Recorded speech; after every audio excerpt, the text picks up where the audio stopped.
Yo, what's going on, Cowboys fans? Hey, on my lunch break. And it's been a little bit of a hot day.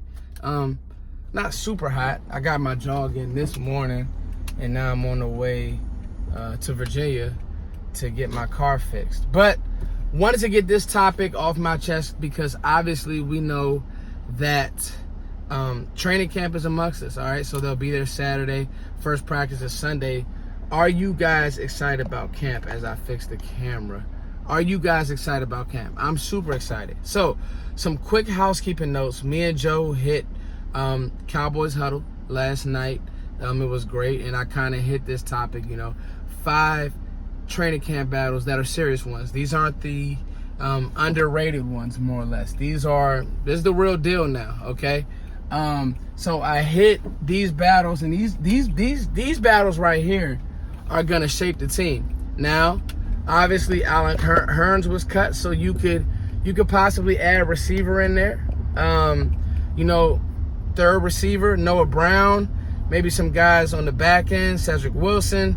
Who's gonna be that guy to step up? But I got 5 really, really good battles. Now, before we get to the meat and bones of this video, I want to do some housekeeping notes. Make sure you guys check out Cowboys Huddle. Not Cowboys. How are the boys going to do it this year? We'll figure it out.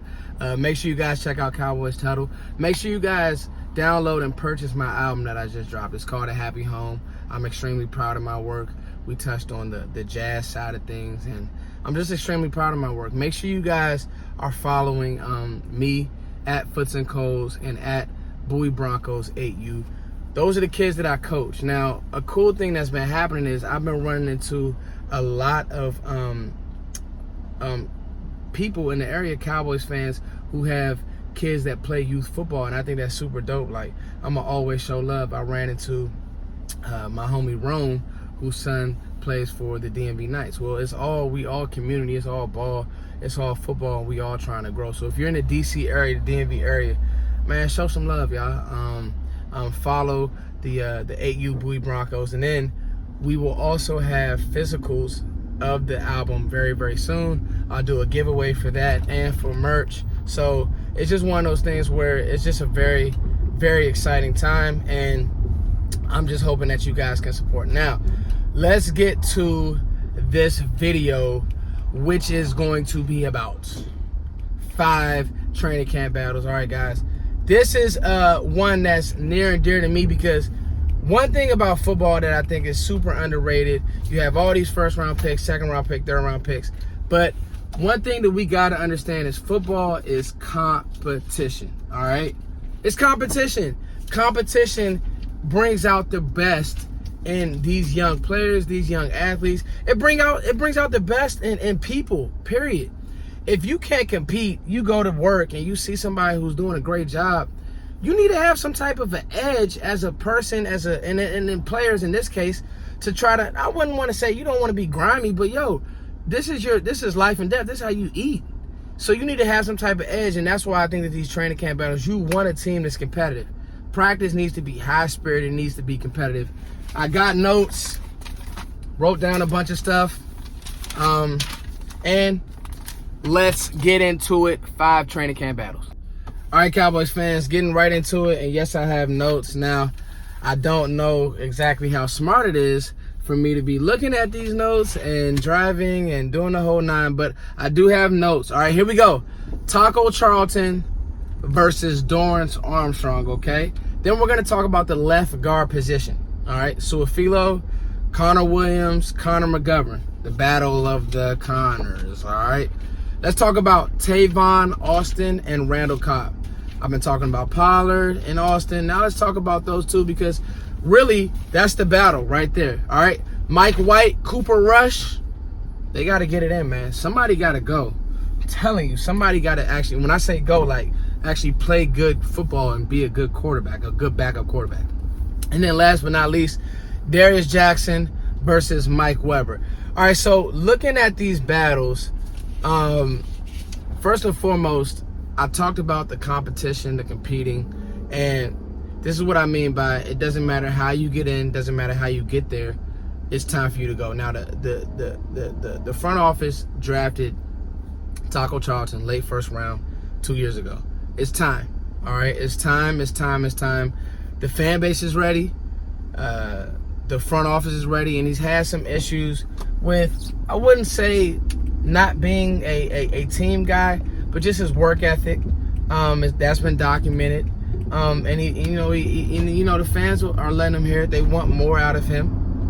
And then there's a guy, and I truly do believe your draft stock and status, it plays a factor in what people, the expectations, and what do people expect of him.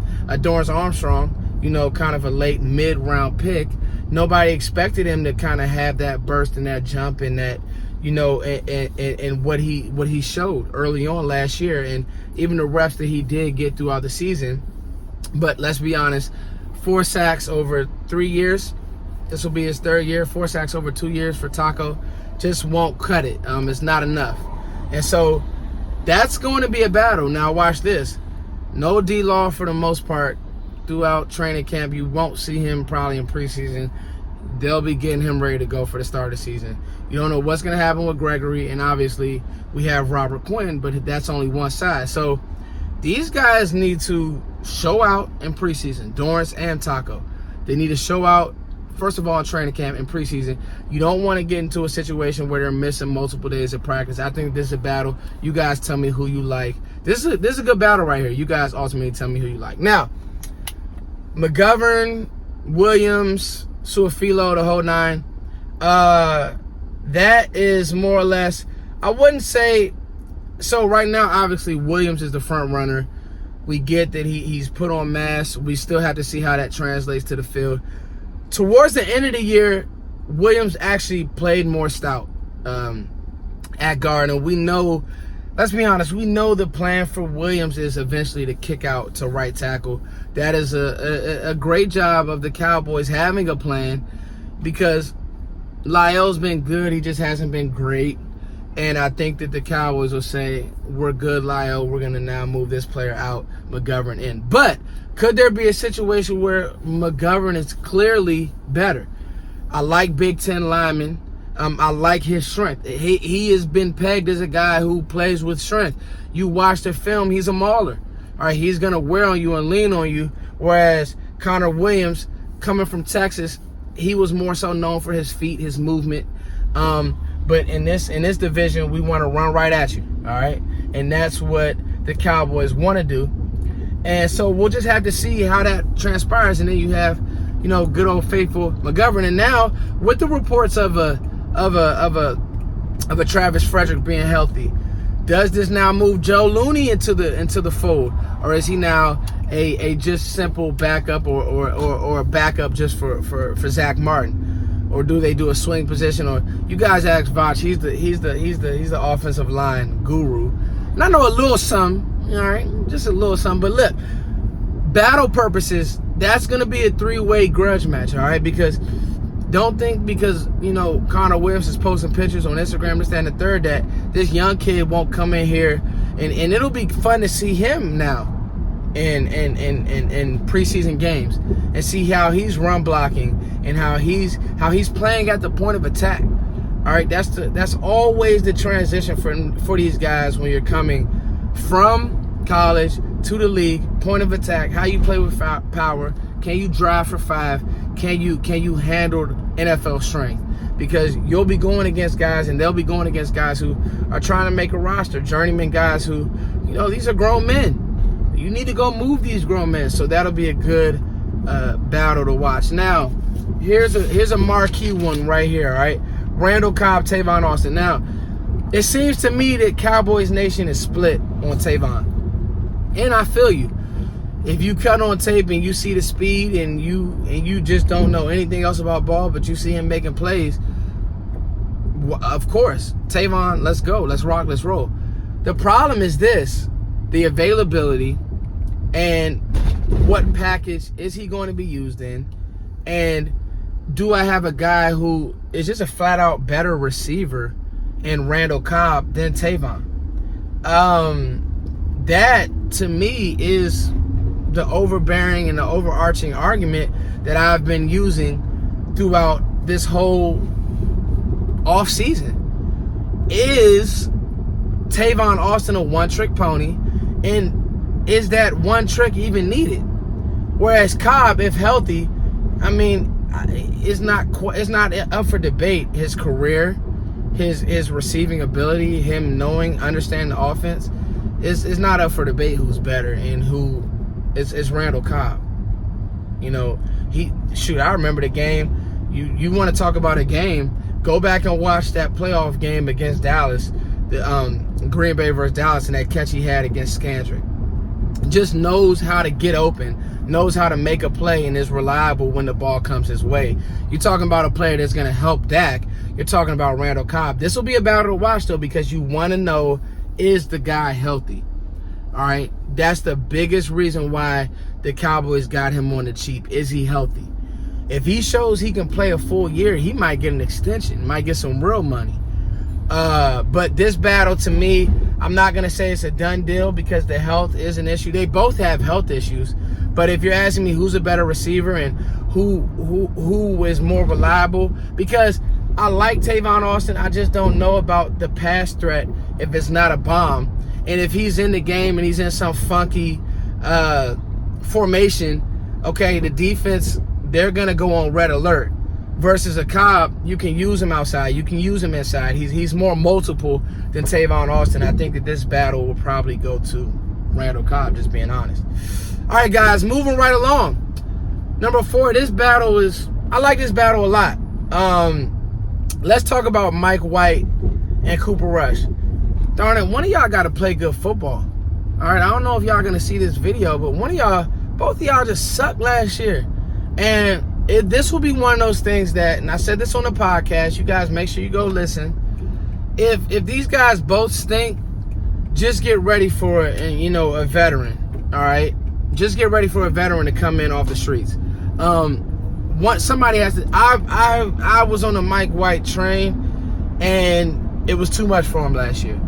Can he settle himself down, and then can Cooper Rush not digress, and now can he progress and keep Mike White off his heels? Somebody has to win his job. But the backup quarterback position, Dak is, yes, he's an Ironman.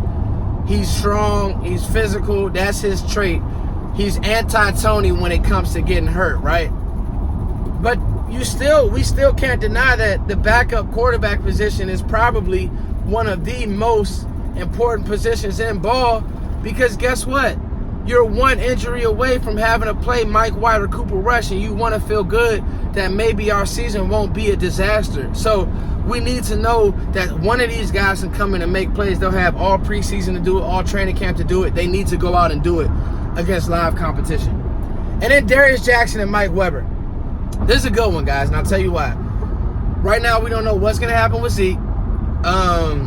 And let's say there was an injury. I think that one of these guys would be your workload, and Tony Pollard would be your change of pace. Now, Tony Pollard can run between the tackles, so let's not look at him as a gimmick scat back type. I hate that word, scat back. You need to be able to do everything as a runner.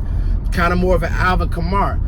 But I think that Weber has some traits that I really, really like, and I want to see him in live contact. That Darius Jackson is cool. He's just maxed out. He's maxed out. You want to see Mike Weber. Can Mike Weber come in and be, kind of a guy who, nobody's Zeke, all right? Zeke is a top 3 back in the league, but can he be a power back? Can he do some things that you say, oh, okay, I kind of like this Weber guy. Okay, he can run between the tackles. He run hard. Joe brought up a great point, and I was like, you know what? His pass pro is really, really good. Come from that, and he played big-time ball. That's one thing that I want Cowboys fans to understand. Playing at Ohio State is big from Mike Weber. Play big-time ball, play Big Ten football. It won't be that big of a culture shock to him. Who wins this battle, Cowboys fans? Because this is an underrated battle. Let's say Zeke comes in out of shape. Let's say he gets hurt. Let's say Zeke goes and does something stupid and gets suspended. These are all real things that you guys can say I'm overreacting, but we don't know what's going to happen with Ezekiel Elliott. There seems like there's always something with this guy. He's threatening, holding out. So we just got to know, and that backup, you just got to be prepared, right? We love Tony Pollard. I think he can run between the tackles, but if there's a mixed bag, who wins that job between Darius Jackson and Mike Weber. So you guys let me know. Training camp on Sunday, Saturday. Sunday, they're actually out there doing some work, and then they'll probably midweek we'll start seeing stuff pop up. Listen, I'm not going to camp this year, but if anybody is going and you want to send me videos and I can highlight them on the channel, let me know. Housekeeping. You guys download the album, buy it. It's on Bandcamp. I'll also be doing some giveaways to give away physical copies once we get them. It's called A Happy Home. Put that all over the screen. Make sure you guys follow me. Make sure you guys follow at Bowie Broncos 8U. Youth football.